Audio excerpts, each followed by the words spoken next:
കോതമംഗലത്തെ tourist കേന്ദ്രങ്ങളെക്കുറിച്ച് Kottappadi Mar Elias കോളേജിലെ വിദ്യാർത്ഥികളുടെ പഠന റിപ്പോർട്ട്. 11 ടൂറിസ്റ്റ് കേന്ദ്രങ്ങളാണ് പഠനത്തിൽ ഉൾപ്പെടുത്തിയത്. റിപ്പോർട്ടിന്റെ പ്രകാശനം കോളേജിൽ നടന്നു.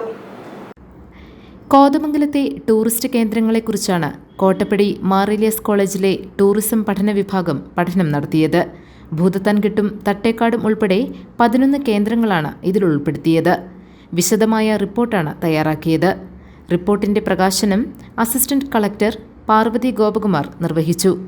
DTPC secretary Lijo Joseph report ഏറ്റുവാങ്ങി.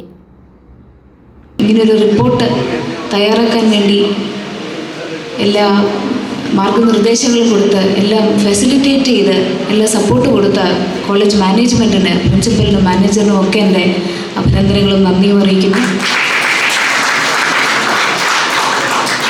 ഈ റിപ്പോർട്ടിൻ്റെ പ്രിപ്പറേഷനിൽ മുന്നിൽ നിന്ന് എല്ലാ ഗൈഡൻസും കൊടുത്ത് കുട്ടികളെ കൊണ്ടത് ചെയ്യിപ്പിച്ച ടൂറിസം ഡിപ്പാർട്ട്മെൻറ്റിന് എൻ്റെ അഭിനന്ദനങ്ങൾ. ഏറ്റവും പ്രധാനമായിട്ട് ഇങ്ങനെയൊരു റിപ്പോർട്ട് ഏറ്റവും മനോഹരമായിട്ട് ഞാൻ റിപ്പോർട്ട് കണ്ടു. എക്സോസ്റ്റീവായിട്ടും കോംപ്രിഹെൻസീവായിട്ടും എല്ലാം ചെയ്തെടുത്ത കുട്ടികൾക്ക് എൻ്റെ അഭിനന്ദനങ്ങൾ. കാര്യം ഇന്ന് കോളേജിലൊക്കെ പഠിക്കുന്ന കുട്ടികളിൽ എത്രത്തോളം പേര് ഇങ്ങനെയുള്ള ഇനിഷ്യേറ്റീവ്സിൽ ഇൻട്രസ്റ്റ് എടുത്ത് ഇത് ഭംഗിയായിട്ട് ചെയ്യുന്നുണ്ടെന്ന് എനിക്കറിയില്ല. അപ്പോൾ നമ്മുടെ ജില്ലയ്ക്ക്, നമ്മുടെ സംസ്ഥാനത്തിന് തന്നെ ഒരു വലിയൊരു കോൺട്രിബ്യൂഷനാണ് നിങ്ങളുടെ ഈ റിപ്പോർട്ട് മൂലം ഉണ്ടായിരിക്കുന്നത്. അതിൽ പങ്കെടുത്തിട്ടുള്ള, അതിൽ ഏതെങ്കിലുമൊക്കെ തരത്തിൽ അതിനുവേണ്ടി പ്രയത്നിച്ച എല്ലാവരുടെയും ഞാൻ നന്ദി അറിയിക്കുന്നു.